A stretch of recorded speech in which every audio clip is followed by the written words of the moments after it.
गीता सार अध्याय 16 दैवी तथा असुरी स्वभाव।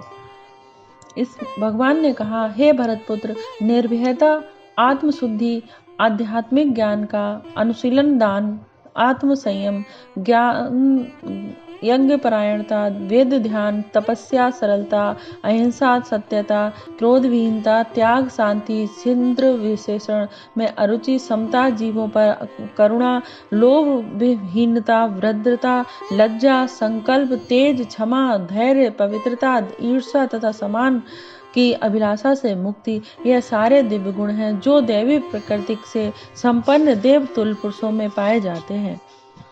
भगवान कृष्ण जी सब कुछ समझा रहे हैं, अर्जुन को विस्तार पूर्वक बता रहे हैं कि इस ज्ञान के बाद कोई और ज्ञान की आवश्यकता ना रहे।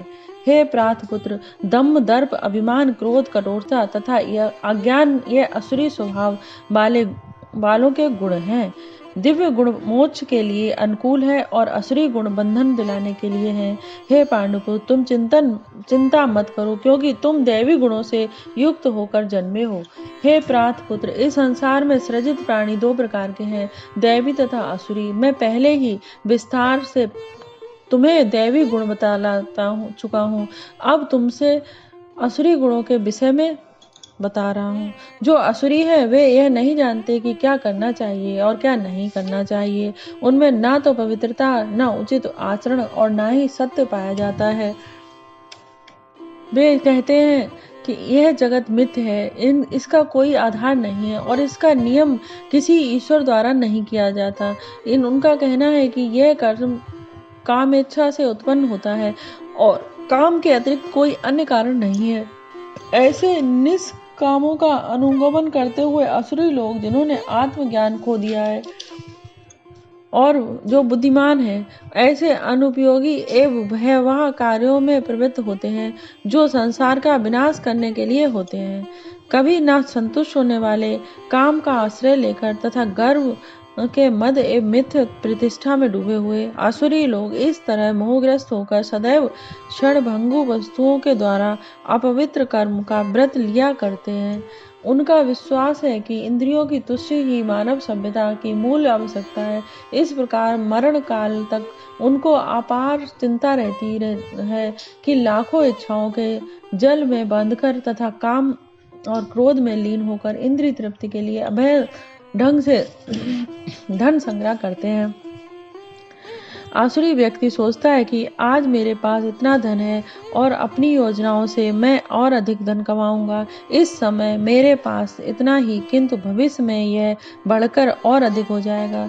वह मेरा शत्रु है और मैंने उसे मार दिया है और मेरे अन्य शत्रु भी मार दिए गए हैं। मैं सभी वस्तुओं का स्वामी हूँ, मैं भोक्ता हूँ, मैं सिद्ध, शक्तिमान तथा सुखी हूँ। मैं सबसे धनी व्यक्ति हूँ और मेरे आसपास मेरे कुलीन संबंधी हैं। कोई अन्य मेरे समान शक्तिमान तथा सुखी नहीं है। मैं यज्ञ करूंगा, दान करूंगा और इस तरह आनंद मनाऊंगा। इस प्रकार ऐसे व्यक्ति अज्ञानवश मोहग्रस्त होते रहते हैं।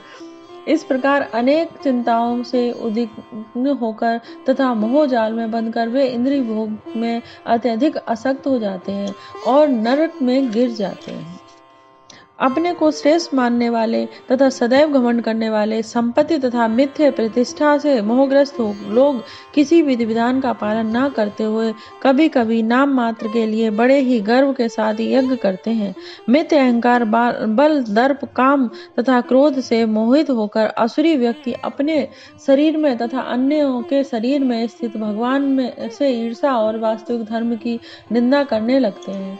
जो लोग ईर्षालु तथा क्रूर हैं और नरधाम हैं, उन्हें मैं निरंतर विभिन्न असुरी योनियों में भवसागर में डालता रहता हूँ। हे कुंती पुत्र, ऐसे व्यक्ति असुरी योनि में बार बार जन्म ग्रहण करते हुए भी कभी भी मुझ तक नहीं पहुंच पाते। वे धीरे धीरे अत्यंत अधम गति को प्राप्त होते हैं।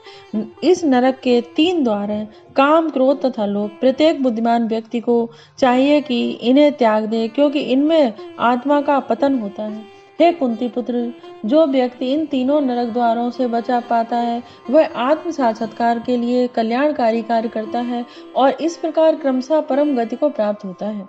जो शास्त्रों के आदेशों के अवहेलना करता है और मन माने ढंग से कार्य करता है, उसे ना तो सिद्धि, न सुख, ना ही परम गति की प्राप्त हो पाती है। अतएव मनुष्य को यह जानना चाहिए कि शास्त्रों के विधान के अनुसार क्या कर्तव्य है और क्या अकर्तव्य।